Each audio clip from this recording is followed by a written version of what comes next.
Welcome to tonight's live stream, where we are going to discuss Social Security changes for 2025, as well as tax changes that we know are taking place or have taken place, as well as some potential adjustments, retention, possibly infighting within the Republican Party, and no extension of the Trump tax cuts.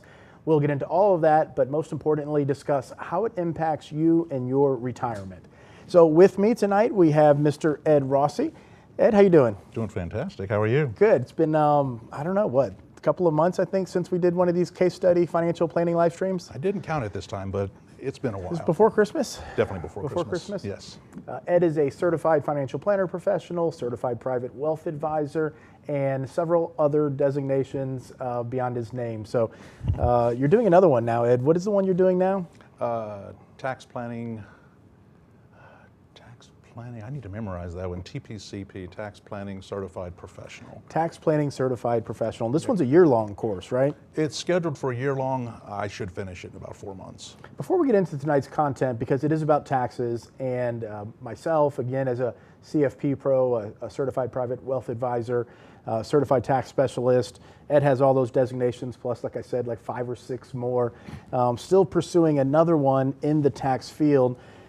Before we get into tonight's content, because this is about taxes, Ed, what is it that you think, what drives you for the education around not just financial planning, but obviously a core concentration with taxes? Oh gosh, how do I avoid? A couple of reasons. One, I find when I take these certifications, yes, I've been in the business for a while, gray hair, and so sometimes there is a little bit of a review there. It's a great refresher. Oh yeah, I just don't run into that every day. It's good to get that. It makes the knowledge powerful. But then also in this industry, a lot of times I hear it's like, oh, advisors are the same. And so it's more of a commodity. And so more and more tax planning is becoming more value to clients. And you shouldn't ignore it. This is your retirement.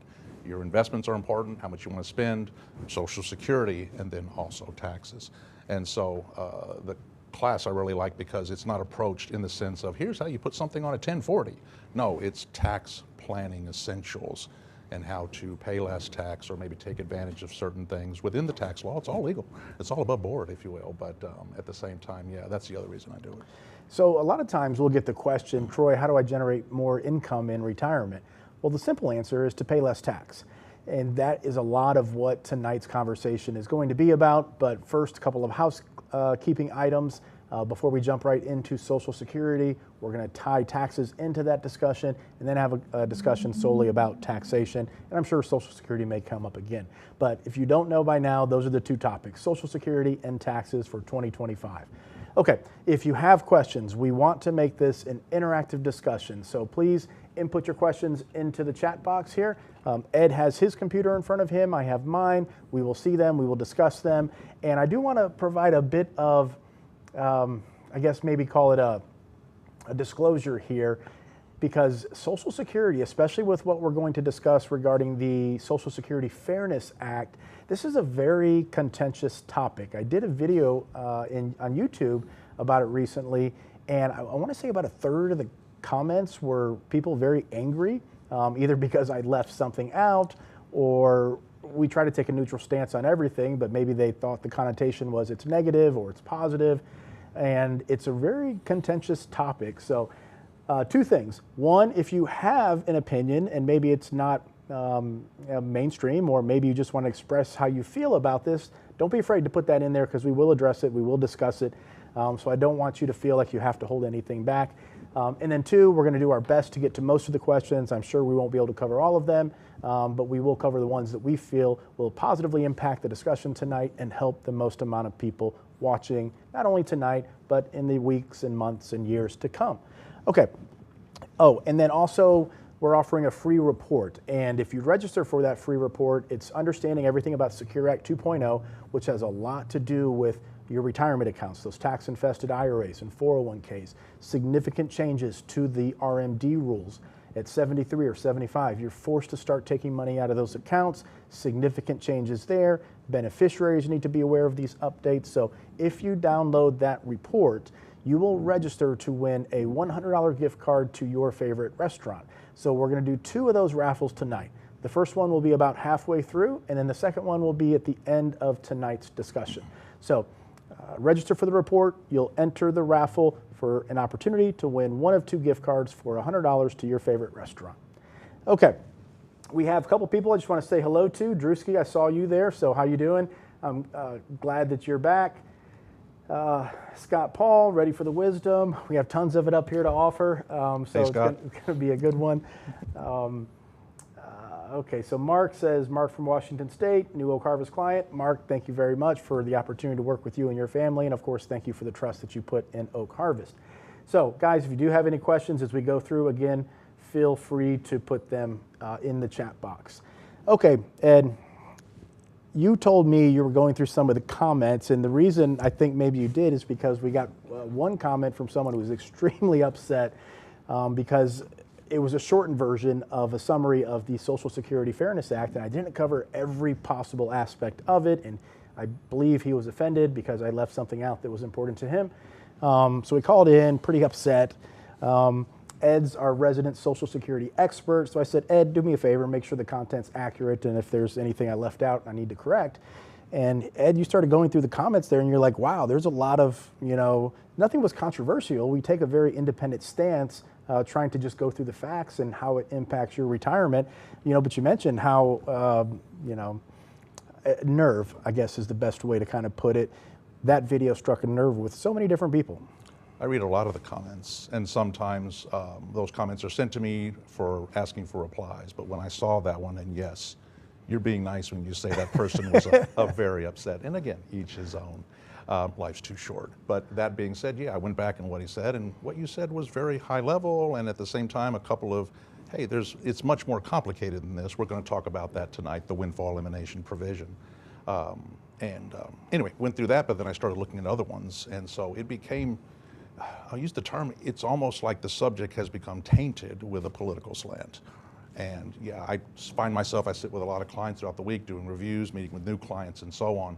And I have found myself, when I start talking, I will stop and say, let me be very clear here. And I slow my roll, as they say, like, I'm not being political. I'm just dealing with the facts. That's it. And so I'm not making a passive-aggressive political comment or what have you. These are the facts. This is what this means. This is what it used to mean. You can agree, you can disagree, but I'm not saying something that puts me on the right or the left side of the aisle. I stress that all the time, particularly on the investment side with our clients. We're politically agnostic here. We're here to help you enjoy your retirement, take care of your investments, help you pay less tax, et cetera, et cetera. Well, because the last thing the world needs is another political opinion. No, there's plenty of those out there. That's why I watch reruns.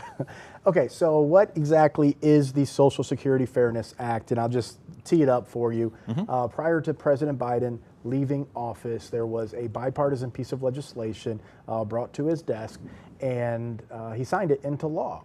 So it's called the Social Security Fairness Act, and it is law of the land now. Yes. So first, what is the Social Security Fairness Act, and what did that get rid of? It basically got rid of 2 provisions of the Social Security system, and that was one, WEP as we call it here, windfall elimination provision, and that affected and I'm going to use I'll use the example a lot tonight, and that is anyone that was a public employee, either for their entire life or a portion of their life. Maybe they worked in the public sector and the private sector. Their Social Security benefits could be reduced. These would be policemen, firemen, teachers. There were others. Foreign workers that worked overseas and did not pay into the Social Security system. They called them uncovered workers.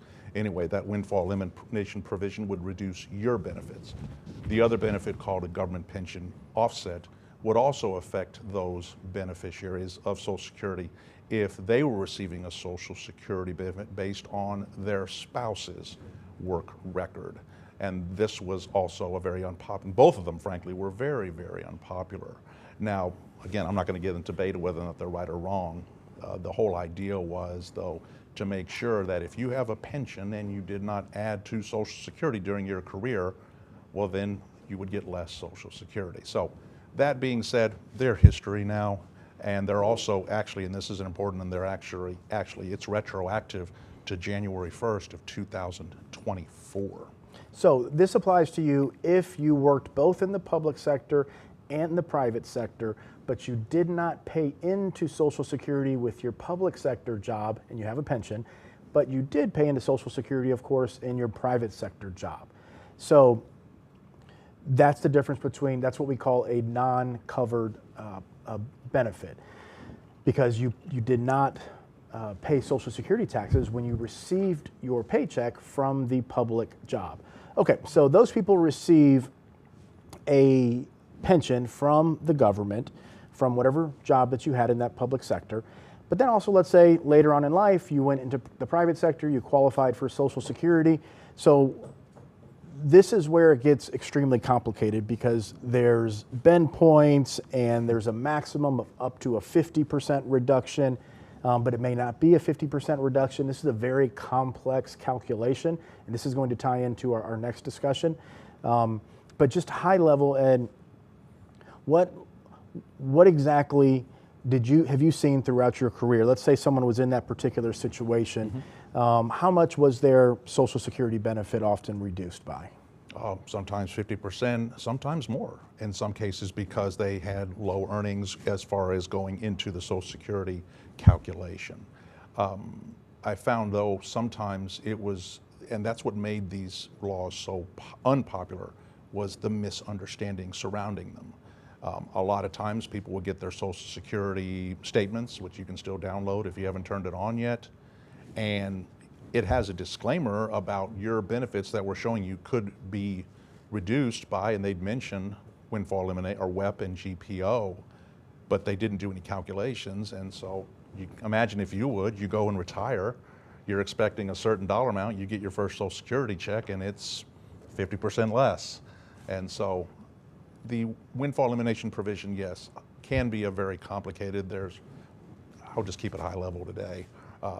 The government pension offset, that was actually, when it was law, that was, if you will, in a twisted way, my more popular one to calculate, because that one's much more straightforward. Take one number, multiply by this, and there's your reduction. And so the government pension offset has to do with your spousal benefit or survivor benefit. So if you worked a public sector job and received a pension, but your husband or spouse worked a private sector job, those are the ones. Your spousal benefit would either be reduced by up to 2/3 or oftentimes completely eliminated. Completely eliminated. Had a client you sat with just the other day. Yes. What's the benefit that she is now going to receive with this restriction? And you went through and did the calculation yourself. Yeah, there's some calculators that are coming online to help estimate them. And this particular case, whether it's a lump sum or if the retroactive payments are going to be about $24,000, and the monthly payment will be about $1,700. Yeah, and so that's $24,000 to make up for 2024, which is the lump sum that's available. But then the monthly payment will go up by $1,700. Correct, which is right now it's zero. Yeah, so zero. So it's a pretty big benefit in that particular situation. Okay, so I want to tie this into retirement planning, because not everyone is affected by this, but we want to talk about Social Security planning as it relates to you and your retirement now. So a couple of things. A lot of the criticisms of the Social Security Fairness Act is that it's actually unfair. And it's not because people didn't pay into the system with respect to the WEP or and the GPO if your spouse paid into the system. It's because the way Social Security, just like everything the government does, it's an extremely complicated calculation based on your earnings history. And the way it's calculated is for those that were very low income workers throughout their career, they receive a disproportionate benefit from the Social Security system today. Now, when you have a public pension, your earnings for that public job, they may have been, let's say, $70,000 a year. But then later in life, you worked and received $30,000 a year, later on in the private sector, whatever these numbers might be. The way the calculation looks at it is that for your entire career, you only had that private sector job. So you're a very low income person. You probably don't have a lot of other assets. You don't have any other sources of income, most likely. And they basically consider you to be fairly impoverished for the most part, the way the calculation works. But in the real world, you have this pension, you have most likely other assets accumulated, but the system counts it as if you had a very low income paying job for only a small number of years throughout your life.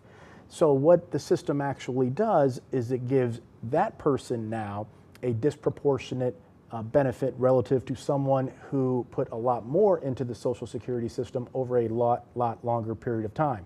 So the system is, and this is where I think it kind of clicked for me, Social Security is not a pension. You know, even though it's a guaranteed lifetime income that you receive, it's not a pension, it's an insurance program. And the basis of the insurance program was to be a social safety net for those that had very low income paying jobs or weren't able to accumulate and save a lot of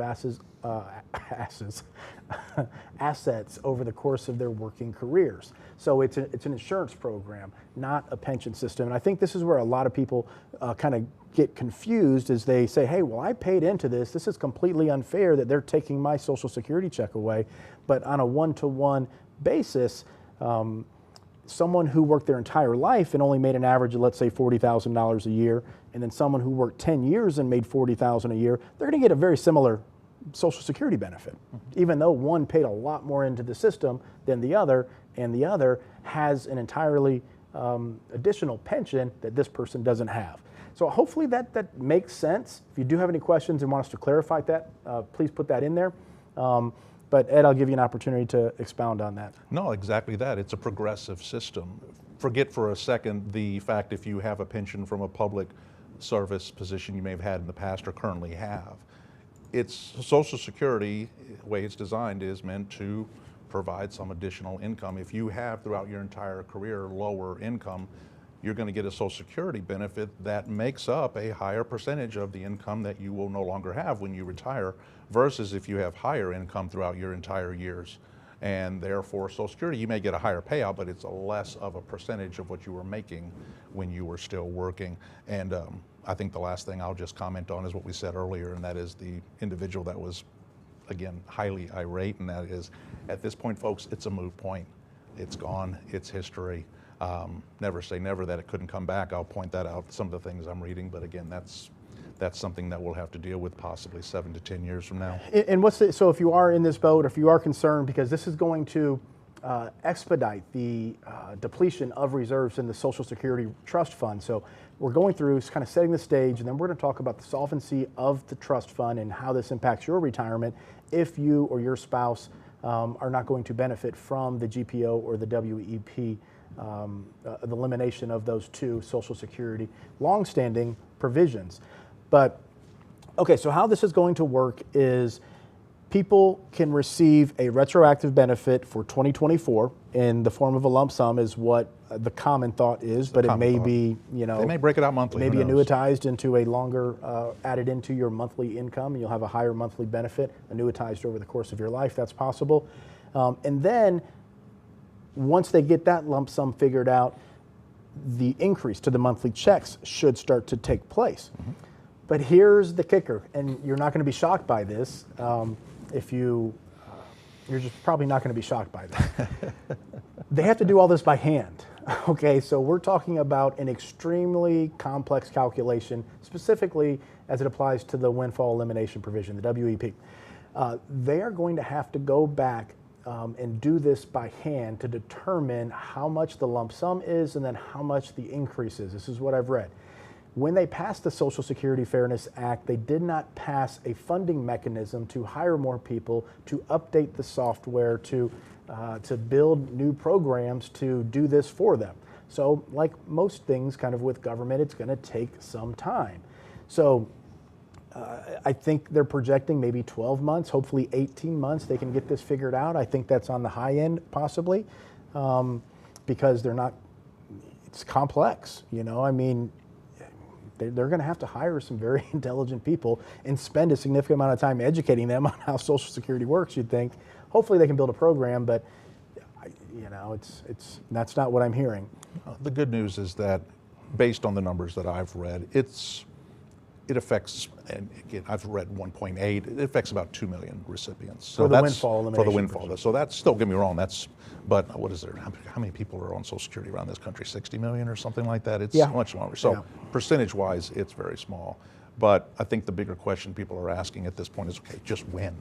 When am I going to see those benefits coming in? And so when I first heard about the act and started looking more into it, some of the sources I were looking were estimating 3 to 6 months. I'm not a pessimist, I'm really not, but I'm more of a realist, and that is, and I'm thinking more like a year, and so far it seems to be moving in that direction. Again, the money will show up when it does, and you're due what the government says you are due, so it is forthcoming to you. So Scott asked a good question here. So he says, my daughter who just started working in Texas under TRS would benefit down the road by making sure she has some private work credits to qualify for Social Security. The answer is yes. But here's the interesting thing. Because of the way, now they may correct this eventually, they may not, but the way Social Security is calculated and the disproportionate benefit that someone who works a short period of time in the workforce receives, they receive a benefit similar to someone who worked for 35 years and had a similar salary.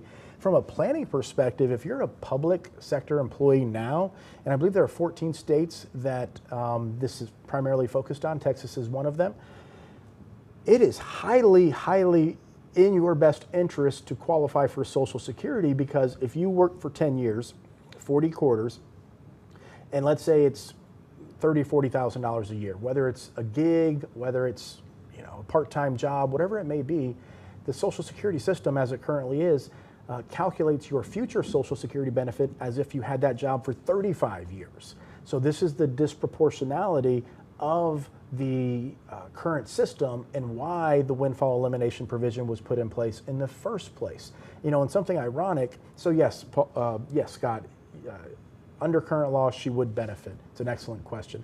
And also it brings up an excellent planning opportunity for someone with the understanding to look forward and understand these concepts, to say, hey, you know what, that's something I should probably consider. But the reason why the windfall elimination provision was put in place in the beginning was to increase the solvency of the Social Security system. That was one of the other reasons, yes. There's some irony there, no? Yes, correct. I mean, it went into effect, let's see, GPO, sorry, I don't use government pension offset, 1977. It was updated in 1983. Windfall elimination went into in 1983 as well. And it was meant to, yes, keep people from quote unquote double dipping. That was the thinking back then before the Social Security Fairness Act went into place. But that being said, and I lost my train of thought here, but yeah, it was meant to stop that. And I forgot the reason where I was going on that. I apologize. Well, it was really what I was asking. And oh yes, the insolvency. Forgive me. Yeah, the insolvency of it, because it was passed. The WEP was passed to help Social Security stay more solvent, and then now that it's been repealed, it's going to do just the exact opposite. It's going to speed up the insolvency of the trust fund. So we have not received the most recent trustees report. Every year this comes out, the most recent one, and you'll hear different numbers out there in the media. So you have old age survivors income, so the old age benefit, and then disability. Together they're known as OASDI. That one is supposed to last until 2035, but just the Social Security benefit system goes insolvent, meaning it has less money coming in than liabilities going out in 2033. And by law, those can't be combined, even though they're often combined for the purposes of discussion. So benefits essentially in the disability fund cannot be used to pay benefits for Social Security income. Long story short, 2033 is when it's expected to go insolvent. And that's about 75% of the benefits owed, estimated at that time, will be covered by the revenue coming in. At that point, if no action is taken, there will be mandatory Social Security cuts. Now, will Social Security ever go away? No, it will not ever always go away unless we get a constitutional amendment that would then take it away, because it is a mandatory government expense. But what we're going to see is some type of adjustment that has to take place when the trust fund becomes insolvent, estimated around 2033 now. What the Social Security Fairness Act does, by repealing the WEP and the GPO, the Congressional Budget Office says it's going to cost roughly $200 billion over the next 10 years. So it's not a huge sum relative to the overall problem that we're facing. Right now there's about $2.7 trillion in the reserve fund, last I checked, but it is expected to be fully exhausted by 2033. Mm-hmm. Okay, so $200 billion. Now, Ed, who is included when the government, Congressional Budget Office comes up with this $200 billion number. Who are they looking at? Because you mentioned earlier, 2 million people for the WEP, about 750,000 for the GPO, but how do they come up with those numbers? That's a great question. I think you and I both talked about this earlier, and I don't have an answer for you on that one. I know they do their best estimates. It's usually bipartisan and so on, but I have no idea where they're coming up with those estimates, but it's the best calculations that they can have with the data they have at this moment. Because what they do have is they do know who was filed and rejected, but we were talking about this earlier, the case study that we just talked about where the client was going to get an estimated $24,000 plus an additional $1,700 a month. She had never applied for Social Security. And I've, a dozen or so times I can recount over the course of my career where somebody was impacted by the windfall elimination provision or the GPO where I just told them not to file. Because you're not going to get any benefit. You can go through the process and go sit in the Social Security line for a few hours if you want and submit the paperwork and deal with that, but your benefit is zero. We've done the calculation. So my question really is, if people never applied for Social Security because they knew they were going to get zero benefit, how much possibly could the government be underestimating how many people are actually going to qualify for this new benefit? It's usually a safe bet. They're usually underestimating by half. Now, I have no firm numbers on that, but like anything else that's budgeted, we were talking about certain trains in certain areas and things like that. Yeah, it usually comes in way under what ends up being the reality, and we usually don't learn about that till years later, much more years later. And again, it's kind of a moot point at that point. It ended up being that. I think they're estimating that the trust fund will add what, a year and a half, or was it 6? I've seen between 6 months and a year, year and a half of pushing it forward. So here's the thing. So one, they don't even know how much is owed back pay to people in the lump sum or the increase in monthly benefits. They're going to have to calculate all that by hand. So they have no idea what that is. And the Congressional Budget Office has even a lesser of an idea, I would assume, than people who are involved in Social Security. Really, the $200 billion, the best I can tell, is just a decent guess.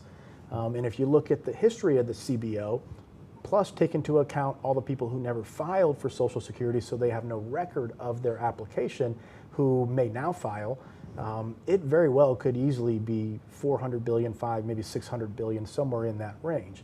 At the end of the day, it's not going to bankrupt it overnight, but instead of 2033, maybe it's 2031 or 2030. It expedites the insolvency of the trust fund. So how much is yet to be determined. Come back in 9 years, we'll let you know, probably sooner than that, but we don't know. Okay, so we don't know what the true impact of this is going to be, but we do know a lot of people are going to start to receive this benefit. So, so if you had any advice for someone who's had, how important would it be then for them to go file? If someone had a public pension, they've never filed for Social Security, they don't know if they're going to receive a benefit or not, their spouse may be in this situation so they could benefit because of the GPO, what's your recommendation? File. Find out. You'll eventually find out you have nothing to lose by filing. Worst case, as they say, the worst case they can tell you is no. We've done the calculation and you still not owed anything. I don't think that would be the case for those that are in the situation that you and I have been talking about tonight. So yes, go ahead and file. I met with 2 prospective clients this afternoon and they ran exactly into that. And based on her age, the answer was yes, you need to go ahead and file and wait and see. So why not? And then as far as some of the details that we talked about earlier regarding when will these payments begin and how much and so on, more good news, the only source we have at this point is the Social Security website. So for those of you that are interested in that, just keep looking at ssa.gov, not .com, SSA, Social Security Administration.gov for those types of updates. And so we'll be doing the same thing here. Okay, so we actually have some breaking news here from Robert, quite possibly. We're going to need to verify this, but I'll take your word for it, Robert. He says Acting Social Security Commissioner Lee Dudek, I guess is how you pronounce that, said today that payments would actually start this month. So I assume that's March for those affected by WEP and GPO. I believe it when I see it, and I hope it's true. Yeah. I'm not saying I don't want it to happen. I believe it when I see it. That would be awesome because that would help a lot of people out there when it comes to their retirement planning, because these this consistent larger income that no one was planning for just a year ago, that changes a lot of people's retirement analysis. It does. I mean, to the better. I mean, I'm not sitting with many clients anymore, but Ed, you've told me, I know a couple of other occasions where a client is going to receive a significant increase to their monthly income. Yes, yes. Just a couple weeks ago, one of my favorite clients, I won't say the name, but yeah, one of my favorite clients, and I mean that sincerely, just a real joy to work with. We were chatting about something, he was asking about my kids actually, and it just hit me, hey, your wife's subject to TRS. And he's like, yeah, and the Social Security Fairness Act was literally maybe a week and a half old as far as the news. And I said, did you know about this? And he did, and I was like, well, hey, by the way, this and this and this. And so, yeah, they're gonna get a nice little sum coming in consistently. His wife's already receiving some Social Security, but it's gonna go up substantially based on the calculations, percentage-wise. Okay, so Joel says, in your opinion, once the silver tsunami starts to recede, will Social Security get back to some degree of normal? So I'm gonna say most likely no. So Eric, can I go ahead and can I share the computer screen? I want to share with you guys the 2023 trustees report, and what I'm going to show you is, Eric, let me know when you have it up. Okay, so this is from. You can see in the URL here, ssa.gov. It's basically the 2023 Social Security Trustees Report, and it's the summary version. So if you Google 2023 Social Security Trustees Summary Report, this is page, well, it's just the web page, so I don't have a page number for you, but it's a little bit more than halfway down. Okay, so what we have here on the y-axis is the percentage of funding for the Social Security Trust Fund. What we have here on the x-axis at the bottom is the years. Everything, the year that just is the years.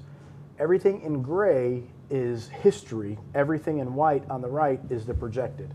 And so you can see here quite clearly, leading up from, let's call it 1980 here, when we had a lot of Social Security reforms, all the way up to 2010 when Social Security was 400% funded, and we see now the precipitous drop. So this is right around the time when the baby boomers started retiring. So 10,000 people every single day retiring, and I think that was supposed to take place for around 15, 16, 17 years.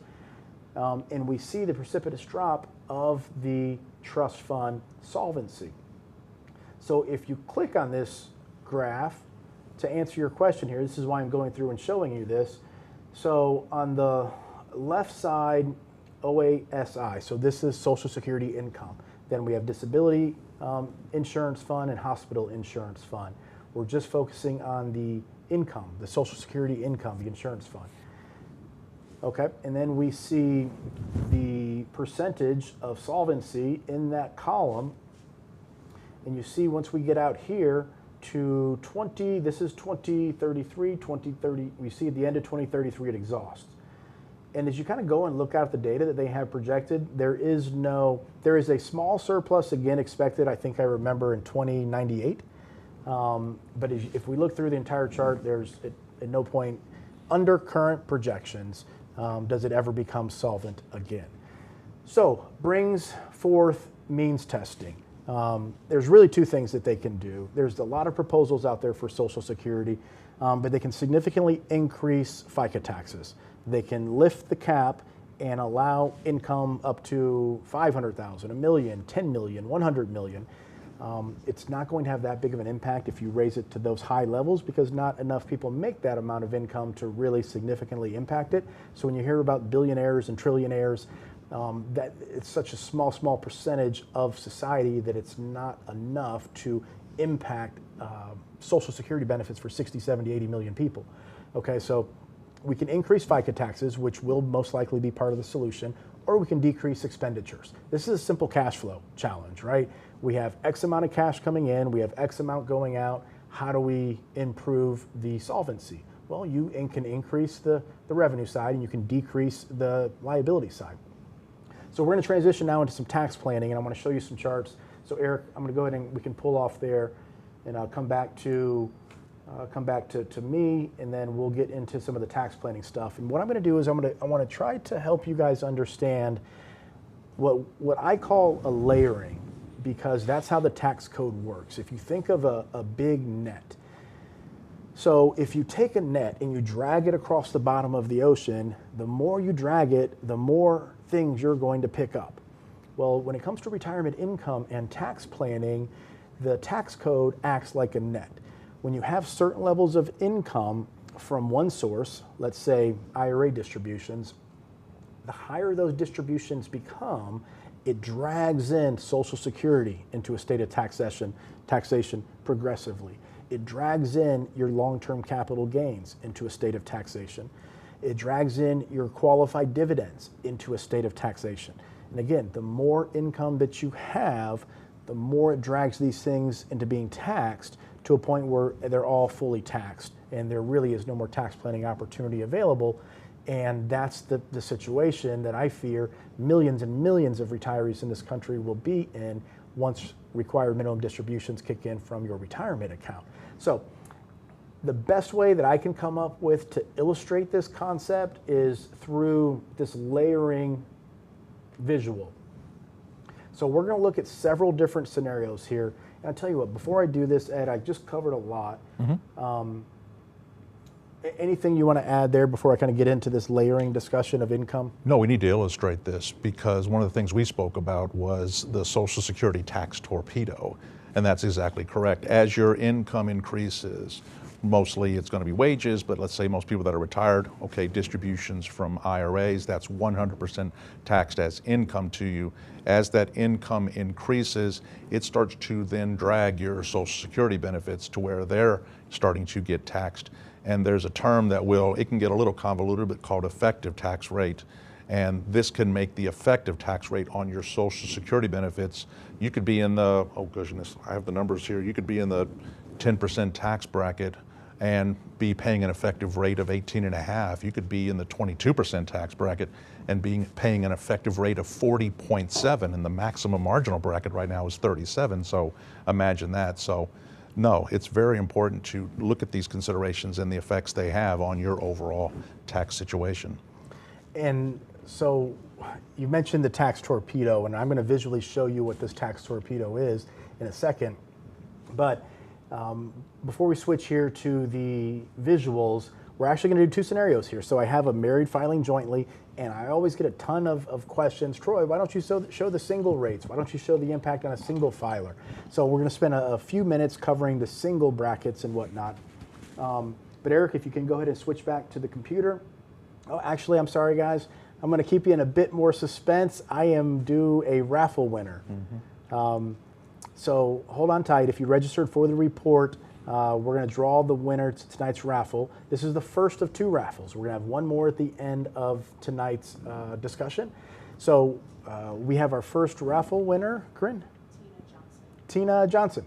Tina, congratulations. You are the winner, first winner of tonight's raffle. So our marketing department will be in contact with you, and what you've won is a $100 gift card to your favorite restaurant. So thank you very much for tuning in. Don't go anywhere. We're going to jump into the visuals now, help you understand a little bit more about the tax code, but thank you very much for being a part of tonight's show, and congratulations on winning the first raffle. Okay, Eric, let's go ahead and transition over to the computer. Okay, so I'm going to go slow, but conceptually, this should be pretty easy to follow. We have one scenario here, married filing jointly. This couple's 65 years old. The only income that they have for this hypothetical case study is $50,000 of Social Security. But what I'm going to do is I'm going to go to scenario 2, then we're going to go to scenario 3, 4, and 5, and I'm going to layer in additional sources of income, and you're going to see the impact of this net dragging across the ocean floor, picking up these various sources of income and bringing them from a state of being tax-free into a state of taxation. So, very first column here, do not worry about scenario 2, the column on the right. We will get to that momentarily. Scenario 1, we're going through here. The only source of income that I have is $50,000 of Social Security income. No dividends, no pensions, no real estate, no capital gains. We're just creating a hypothetical example here. So if you only have $50,000 of Social Security income, under today's tax code, if we go down here to the bottom, your total tax is $0. Okay, so it's not just $50,000 of Social Security income, but if this is your only source of income, you could have Roth distributions, Roth IRA distributions. This is why we're such a big fan of the Roth IRA conversion as a tax planning strategy. But you could have $60,000 of Social Security, $70,000, $80,000, $90,000 of Social Security income, and even a little bit more. And if that is your only source of income combined with possibly Roth IRA distributions, you will pay $0 in tax on your Social Security income. So, first concept, Social Security is a preferentially taxed source of income. When you start to introduce other sources of income, it drags more of your Social Security into a state of taxation. Okay, so now column 2, scenario 2. What I've done here is I've added $25,000 of dividends on top of the $50,000 in Social Security. Okay, so we see $25,000 of dividends, of which $20,000 are qualified. Don't worry about that too much right now. It's not relevant to this discussion, but just understand total dividends received, $25,000. Okay, now look what happens.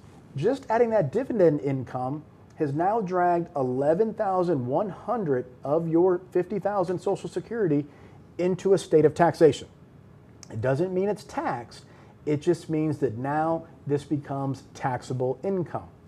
So if we scroll down, no other sources of income, your total income now is $36,100. How do we get to $36,100? This is your taxable income. It's the $25,000 in dividends plus the taxable portion of your Social Security, $11,100. Okay, so that is, technically it's your AGI, your adjusted gross income. We take out the standard deduction, $33,200. We're left with $2,900 of taxable income. Under today's tax code, that is $0 in total taxes due. But point being, we added a second layer of income. It brought in some of your previously 100% tax-free Social Security into a state of taxation. Scenario 3, now this is scenario 3 here. Now what we're going to introduce is capital gains. So we have a $20,000 capital gain. Okay, we're introducing that on top of the $50,000 of Social Security, on top of the $25,000 of dividends. We can see it has now dragged more of our taxable Social Security into a state of taxation, $28,100. Our total income is $73,000. This is the actual income, adjusted gross income we see here. Take out the standard deduction, we're left with a taxable income of $39,900, still paying $0 in tax. Now, this is a good time to just kind of pause. Eric, if you could bring the camera back to me, I want to take any questions that we have, but also kind of explain and make sure you understand with, again, we're not being political here, but with the Tax Cuts and Jobs Act in place for retirement, this is the most favorable time to do significant tax planning because you can have large levels of income from multiple different sources and have the flexibility to pay the least amount of tax that you ever have had the opportunity to throughout the course of your life. So the question now starts to become, given all of this information and the complexity of the tax code and the choices that you have to make of where you can possibly pull your income from, what is the most optimal solution for you? And that's what Ed does here every single day. That's what all of our advisors do, but this is what we're trying to communicate to you tonight's live stream. Okay, so let me see if we have questions. Okay, acting, okay, we got that. No questions, guys, about everything I just went through? We've actually increased viewership a little bit, so I know you guys didn't go to sleep. So that's good. It's a really good sign. We must have a lot of clients because you guys are the ones that are most interested in this stuff. Fast Eddie. How you doing, Fast Eddie? Good to see you again, as always. That's not really a question, but a funny comment. I like the last sentence there. Just put all politicians on Social Security. You know what? But well, I'm not That's gonna go, thinking outside the box. yeah, they would fix it pretty quickly. I would tell you that. Okay, guys. So I'm going to hop right back into it. If there are no particular questions over what I've went through so far. So Eric, if you can bring me back to the software. Okay, so moving to scenario 4. So we've had so far Social Security, long-term capital gains, dividends. Now I'm adding IRA distributions. And the IRA distributions can be the bane of your existence in retirement because they're taxed at ordinary income tax rates. There are no tax breaks or benefits or special privileges for taking IRA benefits like Social Security or dividends or long-term capital gains like I'm about to show you in this tax report. But now let's look what's happened. Still, it's not a significant amount of taxes. That is not the point. $20,000 and $25,000 in dividends, $50,000 in Social Security, $20,000 in long-term capital gains, and I scooted over the IRA distribution, and also $25,000 in IRA distributions. Okay, the point for this exercise is not how much or how little tax you're paying, it's this layering concept. Okay, now we've dragged $42,000, the maximum you can, 85% of your Social Security, we've dragged the maximum into a state of taxation, okay? Our total income, adjusted gross income, $112,500. We take our standard deduction, we're left with taxable income of $79,300. So the standard deduction just reduces your AGI, or adjusted gross income, and then we start to calculate how much tax is due. So right now, we're still only at $42.39. It's still a very small tax bill. But I want to go back and show you something. And I'm going to talk about this tax torpedo or let Ed talk about it. Remember scenario 3. The only difference between scenario 3 and scenario 4 is that I added a $25,000 IRA distribution to scenario 4. These two are identical, except for this one, scenario 4, has more income. Ed, let's talk a little bit about why this line right here. So this is a really cool tax planning tool that we have and that we use when it comes to making precise decisions for Roth conversions and distributions for income. Let's say you give us a call and, Troy, I want to go on vacation. I want to spend, $25,000. Or you give us a call and say, hey, my kid's going to college. Where should I take this money from? We just had a client recently call and say he wants to take a distribution. He has a job, his son has a job that doesn't pay a ton of money, but he's very, very responsible, has 4 or 5 children, I believe, and he wants to buy him a house. We can get in and kind of start to really analyze the incremental impact of taking additional money from one account versus the next. Okay, so this tells us, what is this? The question is, why is the effective tax, meaning how much will you actually pay on the next $1,000 of ordinary income? Ordinary income is IRA distributions. Could also be bond interest and several other items, but for the sake of this discussion for retirement income planning, ordinary income is either usually your bond interest or your IRA distributions for most people. Why is it with less income in scenario 3, if we take out $1,000 of income, it would be taxed at 17.5% here versus 12% in scenario 4 with less income? You're starting to dip into bringing in more of that Social Security, and this program calculates it on a $1,000 increment, but you're starting to bring more and more of that Social Security, draw it into taxation. So on that $1,000, the effective rate on that is going up. Eventually what happens is your overall income tax bracket starts to go up well toward it absorbs the whole thing from an effective tax perspective. Okay, so if you visualize the net concept, what it's saying is if you take $1,000 more out of your IRA, it is going to be taxed at 17.5% because that 17.5% is actually comprised of 2 different components or 2 different sources of income being taxed. The net, we're dragging it into a state of taxation. Okay, so here we go. Now, okay, so what this chart now shows us, this is what we call the tax torpedo.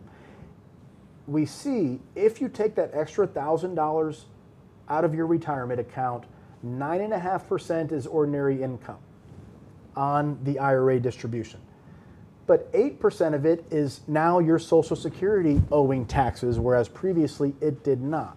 So combined, 9.5% on your IRA distribution, 8% on your Social Security, 17.5% for taking that $1,000 out of the IRA. And if we look at the torpedo chart here, I think I made that up, the torpedo chart.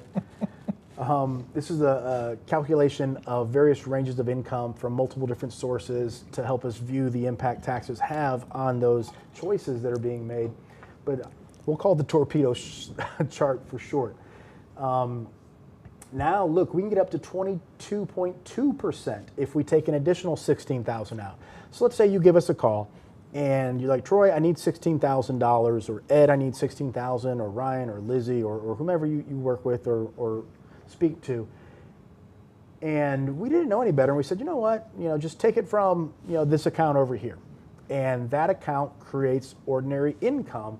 Well, you would pay 22.2% on that distribution, even though you're in the 12% tax bracket. You see the very bottom blue, it says 12% taxes on ordinary income. Well, that's your income tax bracket. The way we're getting to 22.2 is your ordinary income is being taxed at 12%, but Social Security, now it has dragged into a state of taxation, and now you owe 10.2% on Social Security. You add those two together, and cumulatively, you're now paying 22.2% on that $16,000 withdrawal.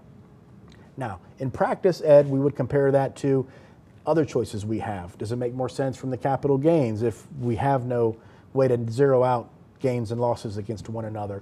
Most likely we'd want to go and take this from savings or zero out some capital gains. But you can see on the chart there that capital gains haven't been taxed yet until the red kicks in. So in this example, we could take some, maybe even realize some capital gains before they're even taxed. Okay, so Ed brings up a really good point here.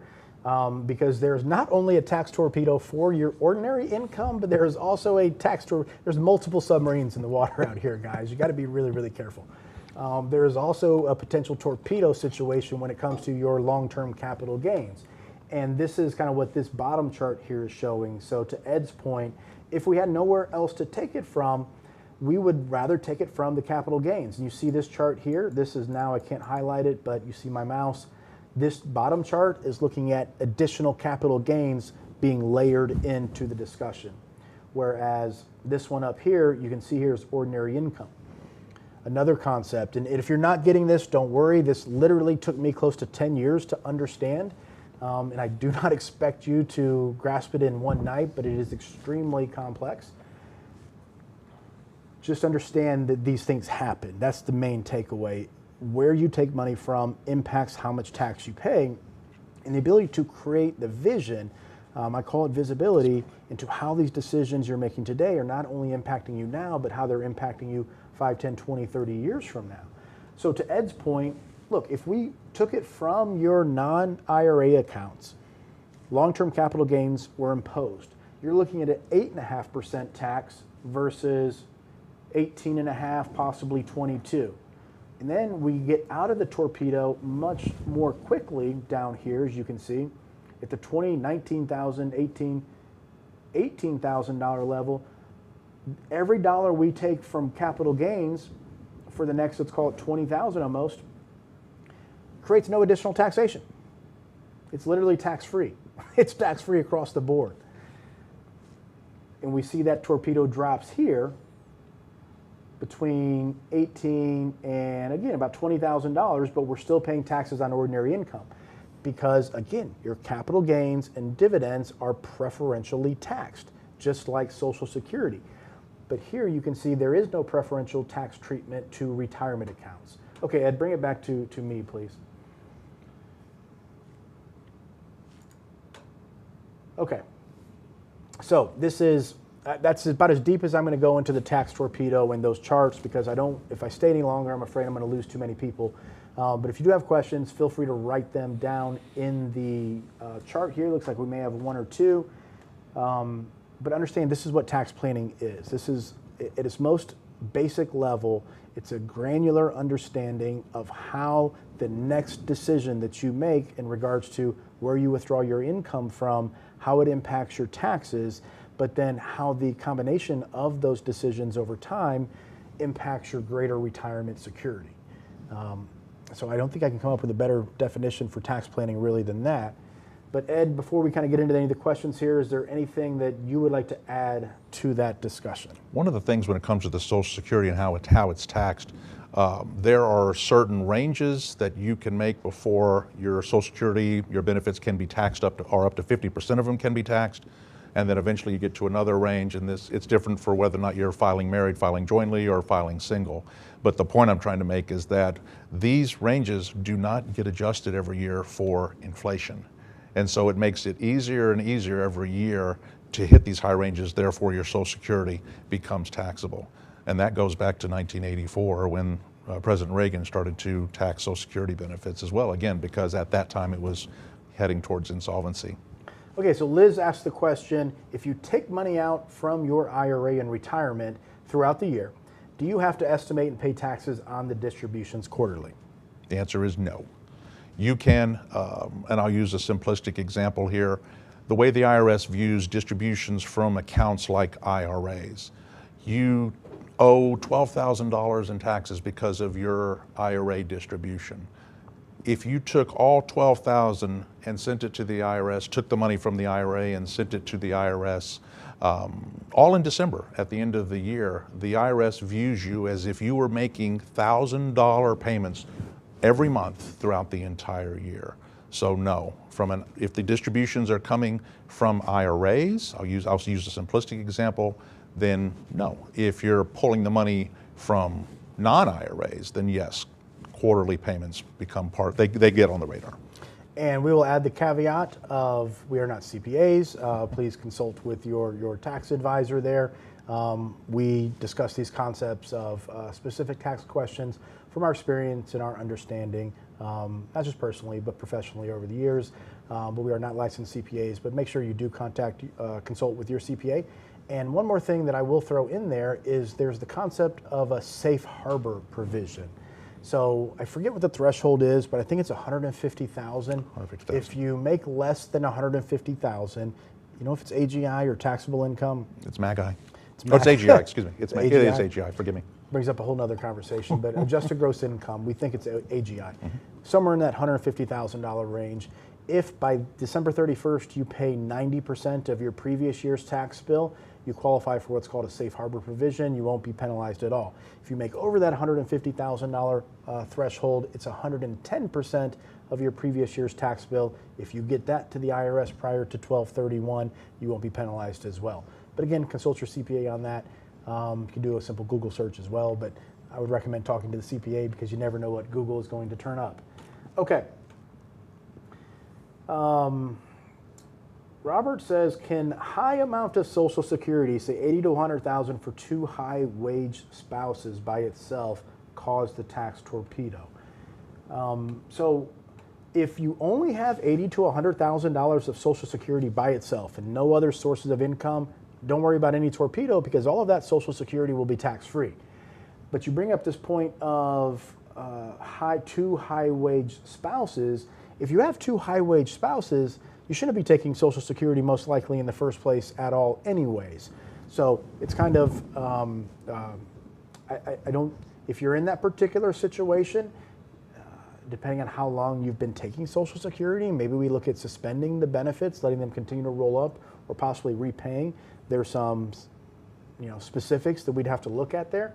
But yeah, if you have two high wage earning spouses, maybe you mean historically. Historically earning, possibly. Yeah. Okay. But no, it has nothing to do with your earnings throughout your working career. It's only your income in retirement. Anything to add there? Generally speaking, Social Security benefits are tax-free. It's your other income sources that, as Troy said, grabs that and starts making those benefits taxable. Yep. And so here's where the nightmare becomes for many of you, and for many of you, millions and millions of people not watching, is the distributions from your IRAs at 73 or 75. So your required minimum distributions, this is why we harp on the tax planning so much, because without it, if you have $1 million in your 401k or $500,000 or $2 million or $5 million, when you get to the point when you're forced to distribute money from that retirement account, those RMDs, they're permanently ordinary income. And that ordinary income will permanently bring all of your Social Security into a state of taxation, all of your dividends into a state of taxation, and all of your long-term capital gains into a state of taxation. And there's nothing you can do about it. Theoretically, I guess I should caveat that by saying you could, after that required minimum distribution, do a grand Roth conversion of everything, and it would eliminate the problem, but most likely that would not be a good solution, because when we looked at it, you'd be paying far more that way than just stretching it out over the course of your retirement. It's too late. You've missed the opportunity. Okay, so I want to do two things here. One, I want to get into the tax report so I can show them the brackets and the thresholds for married filing jointly and single, for dividend preferential treatment, long-term capital gain preferential, and Social Security preferential treatment. And then from there, we want to get into some additional tax planning strategies for 2025, particularly maybe the mega backdoor Roth, talk a little bit about the estate side of things, and a few other tax strategies that we can look at for this year.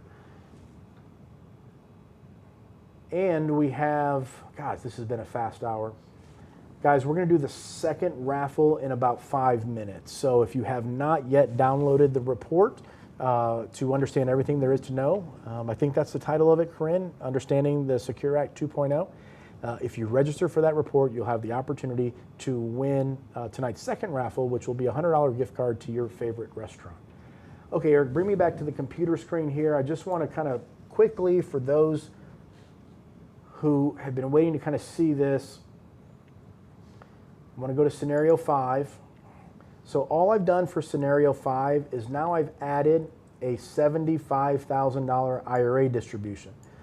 Those of you just tuning in, you missed the first 4 scenarios. Not a big deal. I'm going to get to the most important part of this discussion in just a minute. But for those of you that have been here and understand that we've been going through this layering of retirement income and the impact that has on your taxes in retirement, now, the same as all the other scenarios, I've simply increased the IRA distribution to $75,000.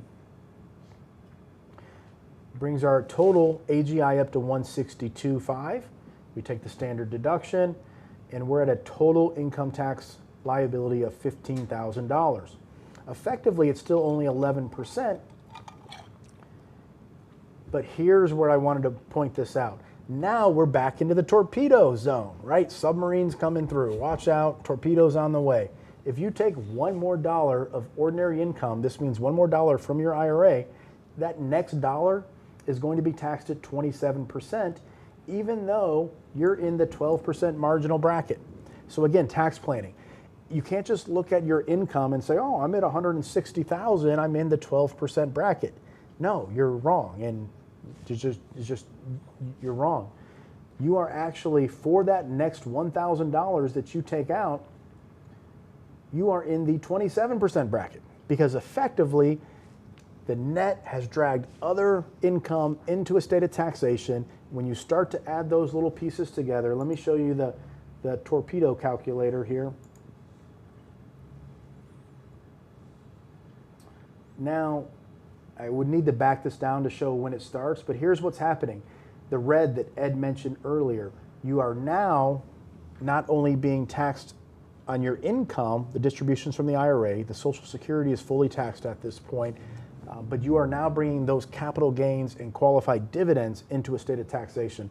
So every dollar from that point forth, you're going to have 15% on your capital gains plus 12 on the ordinary income. Technically, it's the other way around. Your ordinary income would be taxed first, then the capital gains, I believe. But either way, it's 27% just for taking that extra $1,000 from your retirement account. Yeah, here it is. So 12% in the capital gains. The total is the federal income tax level. Yeah. When you get to this income level, you're at the 85% on the Social Security. You can see that on the tax return. Yep. Okay, so I'm going to show the tax report for let me go through and show you some of the thresholds here. Okay, so I said dividends are preferentially taxed, qualified dividends, long-term capital gains, and Social Security. So let me show you what this looks like. Okay, here are this is married filing jointly. I just want to briefly go through these so you see them. So we talk about the income tax brackets in terms of buckets. The first bucket, if you're married filing jointly, you can have taxable income, so this is after your deductions, of $23,850. Actually, I don't want to approach it from that angle. I'm going to keep it a little bit higher level and just focus on the higher parts of the bracket so you understand the favorable nature of today's income tax code. So you could have taxable income of up to $394,000 right now and never leave the 24% bracket. If the Tax Cuts and Jobs Act were to expire, that number would be reduced by about 50%, roughly. So this creates a lot of opportunity for tax planning. But here's the big one I really wanted to focus on. You could have capital gains and qualified dividends up to $96,000. If you don't have those nasty IRA distributions, up to $96,700, and here's your tax rate, 0. Don't worry about what's bolded because this is a particular analysis of scenario 5 where we have all these different sources of income. These are just the current IRS tax brackets and rates, basically the rules of the game. 96.7 if you don't have any of those IRA distributions or any sources of bad income. Medicare, this is a big one, but it's not permanent. We want to keep this down over the course of retirement as much as possible. But just kind of seeing how much your Medicare premiums can increase for having too high. For most of you, this would be poor planning when it comes to required minimum distributions. These are increasing, and I personally expect them to increase significantly over time. But this is per month per spouse. So where this becomes a problem is you did not plan for your retirement account. You have large RMDs. You are now paying $370, $480, $590, $259, whatever it is per month per spouse for those Medicare premiums. Okay, here's the last one I wanted to get to. Up to 50% taxable. This is Social Security. This brings up a whole nother can of worms because how you get to this $32,000 to $44,000 is a concept called provisional income. The only people who may be concerned about that are our engineer clients and you engineers out there who like to look this stuff up, or people who think like engineers. If you want to know how this number is calculated, look up provisional income, but I just want to point out the preferential nature. So 0% taxable, less than $32,000. Now, in real world terms, this $32,000 is actually $64,000. Well, I can't say that. That provisional income determines what tier you fall in here, but only half of your Social Security income is calculated in that formula. So, point to take away here is Social Security can be tax-free, 50% taxable, or up to 85% taxable. Eric, bring it back to me. But we've clearly shown you tonight how you could have almost $100,000 of Social Security income be way above those thresholds that I just showed you as far as the tiers, and have it be 100% tax-free. So this is, it's a great opportunity. It really is a great opportunity. Okay, Ed, I kind of went through the Social Security, long-term capital gains, a lot of tax planning thresholds there. What are you seeing strategy-wise now that we know President Trump has been elected? We have Republicans in the House and the Senate, which means it's more likely than 6 months ago than we believe possible that the Tax Cuts and Jobs Act gets extended. What are you doing from a planning perspective? What are you seeing in client meetings? Is anything shifting or changing the way that you're looking at long-term tax planning? Very much so. We are extending the planning now. We see this as an extension of the opportunity for a lot of clients from a Roth conversion perspective. Just 6 months ago, last year, before we knew the outcome of the election, I don't follow politics. I've got better things to do. But the thinking was that, yes, it will probably go away. That was the quote-unquote safe bet. I'm happy to say we were wrong. And so now we have this new data, and that's what planning is all about. Get the information in as you can and adjust as possible. Planning is always very, very nimble that way. Life just sometimes says otherwise, and it doesn't have to do with your health. Sometimes it has to do with tax law. But now we're extending this, so let's continue to do that, do more conversions.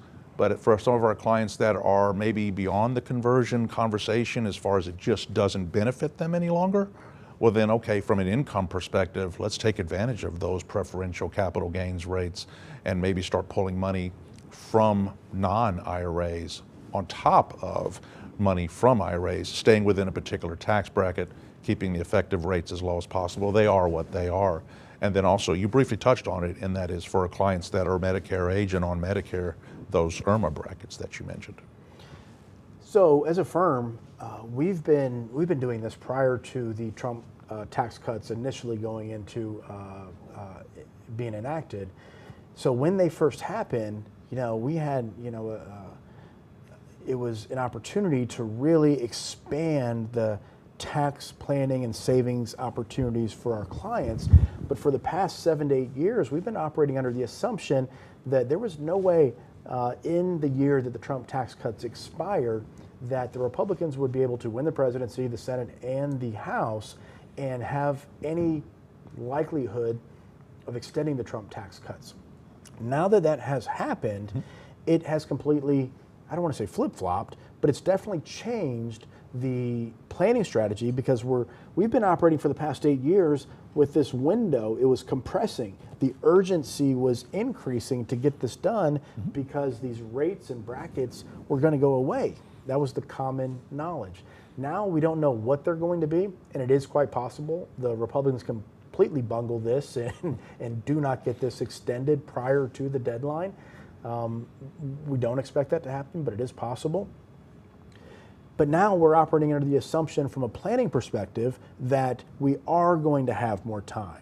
So that creates this whole new perspective to look at planning through the lens of how can we now take these capital gains that have been building inside of accounts, and should we pause the Roth conversion strategy and now take advantage of these capital gains? That's what you're talking about. We'll expound upon that just a bit more, but we have the raffle winner for tonight's second drawing.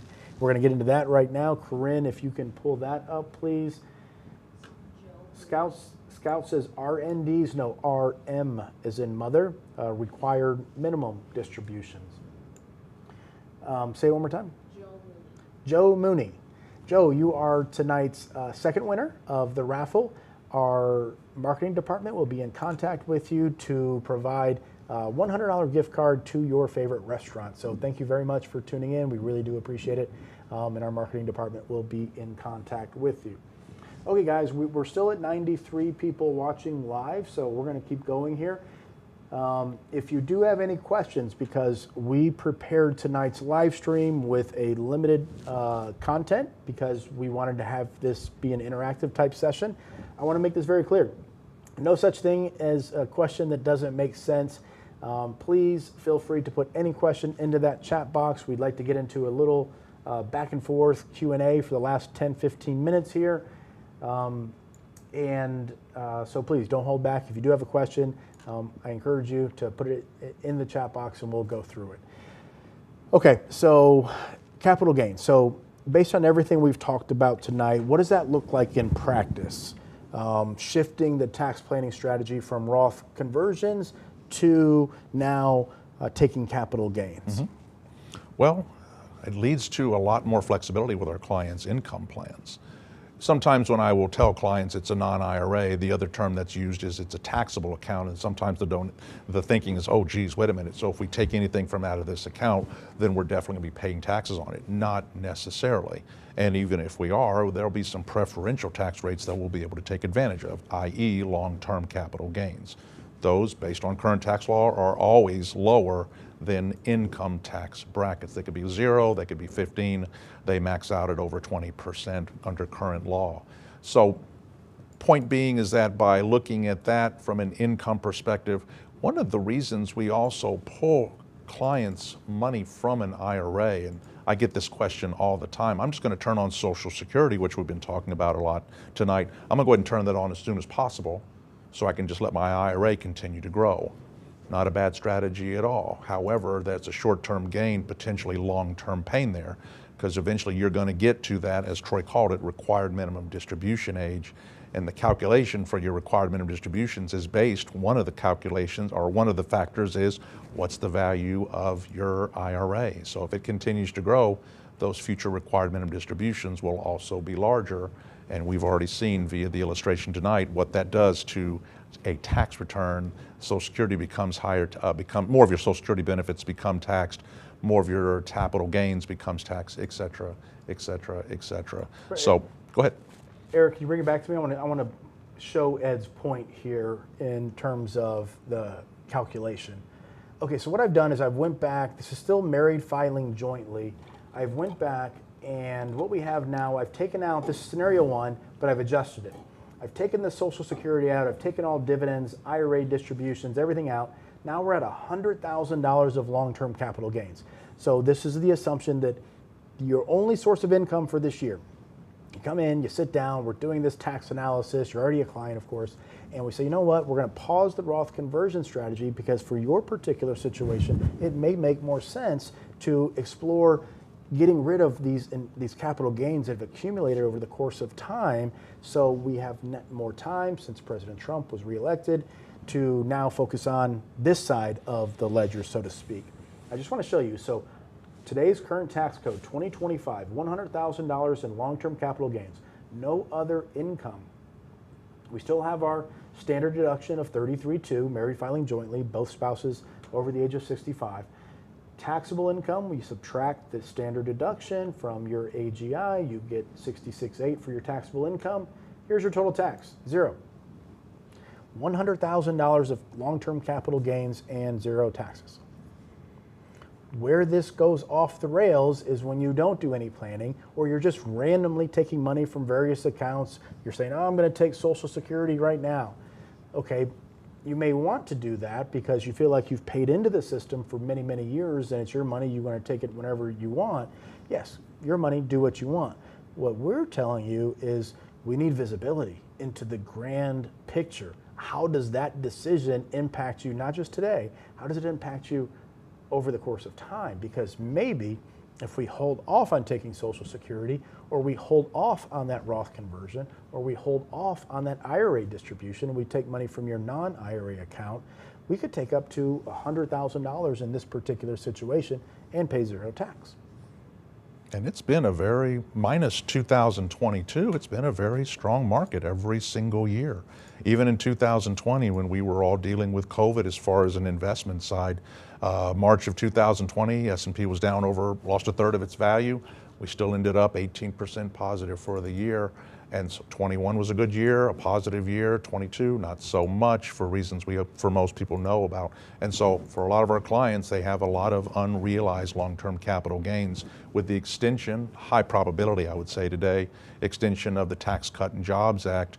Then yes, all the more reason to then maybe start to fund one's retirement via long-term capital gains. And it doesn't have to be just one thing. It may still be a combination of still taking money from the IRA, but only to a certain level, maybe doing some Roth conversions as well. It doesn't have to be just one bucket. It could be a multitude of things. This is the type of detailed planning that we provide. Okay, so Eric, if you could bring it back here one more time, and then we're going to look to see if there's any questions. I didn't get a chance to go through all the single scenarios, but now I'm pulling up the single tax report. I punched in, I went through and deleted some of the previous numbers that I was going to go through. I simply punched in $75,000 of income. This is a single tax filer here. This is all long-term capital gains. So I just want to show you the bracket here for capital gains. And this hopefully conveys the layering concept in even greater detail, and also the net concept that I've been talking about. Okay, so we have a single filer, so not married. 75, let me show you the income. So all I've done is changed, well, the only thing I've done here is I've created a $75,000 long-term capital gain. No other source of income for this single filer. Okay, look at this. This is an important concept too. Ordinary income is zero across the board because you have no ordinary income. Capital gains are considered capital gains. It's a separate tax accounting than ordinary income. So first concept, hopefully this sinks in and gradually sinks in a little bit more and more and more over time. But now let's look at the capital gains thresholds. Okay, so the 0% rate for a single filer for long-term capital gains and qualified dividends is up to $48,350. You pay zero in tax. From $48,350 to $533,000 of capital gains, huge 15% bracket there. That's your rate, 15%. But the net concept, so now the first 48,000 that I input for long-term capital gains of 78, that first 48 is taxed at zero. Okay, that bucket, the 0% bucket, is filled up, 48,350, said and done, zero in taxes owed. The remaining dollars between 48,350 and 75, those are the ones that go into that next bucket and get taxed here at, we have the listing here, total tax of 1448. So when we look at, none of the rest of this applies to us, but when we come over here to the total tax due, we see 1448, okay? Now, this is where it starts to get a little bit funky. If we were to then go take $1 out of the IRA, it's 15%. If we take one more dollar out of the long-term capital gains or qualified dividends, it increases to 15%. So this is where now we're starting to drag more and more sources of income into a state of taxation. So I promised I was going to go through the single filer scenario, and I did not want to leave any of you that have been waiting for that. I did not want to leave you out in the wind. So I wanted to make sure I went through that. Okay, so Ed, I'm going to look for any comments here or questions that may make sense to go through. Anything you want to discuss there? Technology at its finest. I did look up the article that was mentioned earlier in the questions about immediate Social Security payments going out, and the article says, what has it, saying that these were going to begin immediately as soon as possibly next month. But here's the interesting thing. I literally just got an email from a client that you and I know whose wife benefits from the passing of the Social Security Act. Got on the phone right away, benefits will start next month.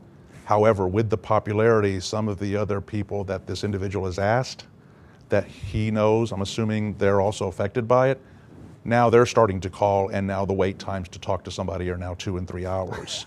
And they're getting appointments, and they're being told that their benefits may begin within a year. So there's a window for you. Okay, so they're going to begin, guys, between the next 1 month and 12 months. Okay, so that makes sense because we talked about it earlier. If you weren't here, the systems in this country are so extremely antiquated. We talked about how everything that we had read about the Social Security Fairness Act and the windfall elimination provision, the government pension offset, that they were going to have to be hand calculations. There is no program, there is no system where they can go in and do this calculation.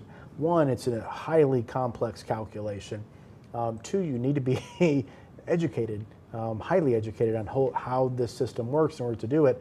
I would assume they would build a program. Maybe this is something Elon can help with. Get some of those developers and programmers in there and build a program. Let's expedite this.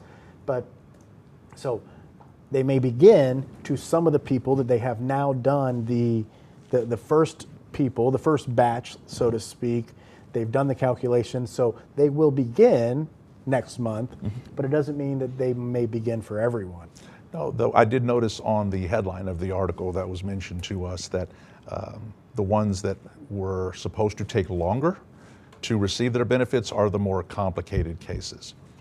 Define complicated. Windfall elimination provision. Probably. So they start the GPOs. So if you had a spouse that had a private sector job and you had a public sector job and you qualify for spousal or survivor benefits, that's the GPO.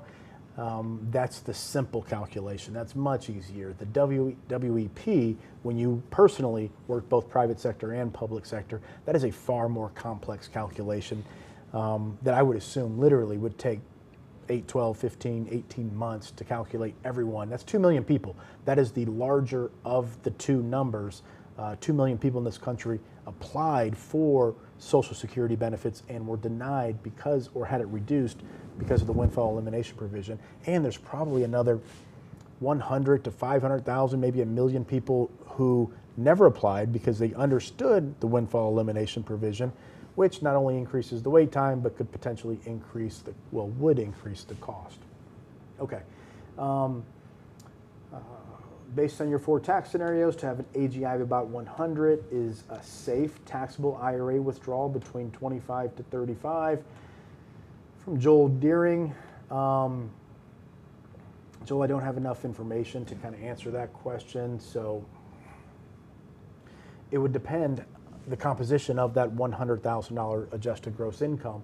I think what you're saying is, could 25 to 35 of it be IRA and the rest be either long-term capital gains, dividends, or Social Security? A lot of factors to kind of to go into that. We'd have to do that analysis. So I can't really give you a hard answer there. I will tell you this though, the biggest problem that most people face is carrying large retirement account balances, not doing anything about them throughout the rest of retirement. Because it's not necessarily today or tomorrow, unless you're RMD age, that the impact on your taxes matters. It's the helplessness, state of helplessness that you will be in once required minimum distributions start, that now Social Security is 85% tax, long-term cap gains, dividends, potentially IRMA, which is income-related monthly adjustment amount. Your Medicare premiums could potentially go up, an additional 3.8% surcharge on your net investment income, plus you're vulnerable to potential means testing for Social Security, tax increases across the board that are means tested based on your income level. There's a tremendous amount of tax risk from carrying large retirement account balances because of those RMDs.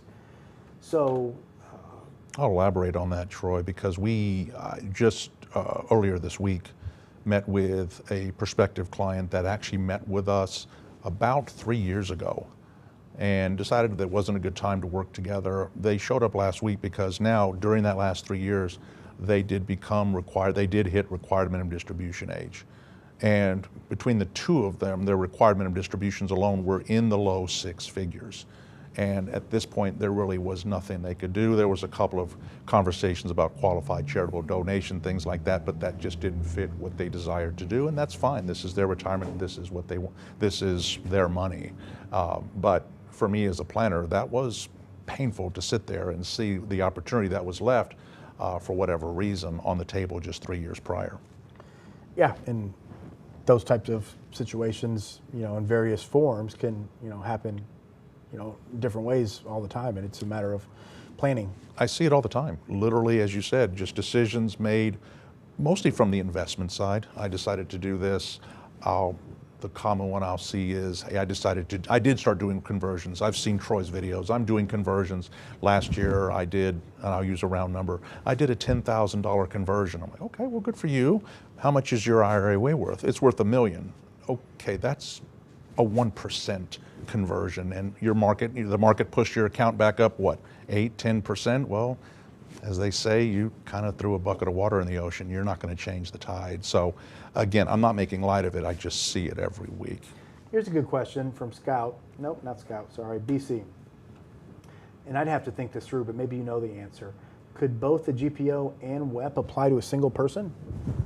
Great question. That I don't know. You're always due your maximum benefit.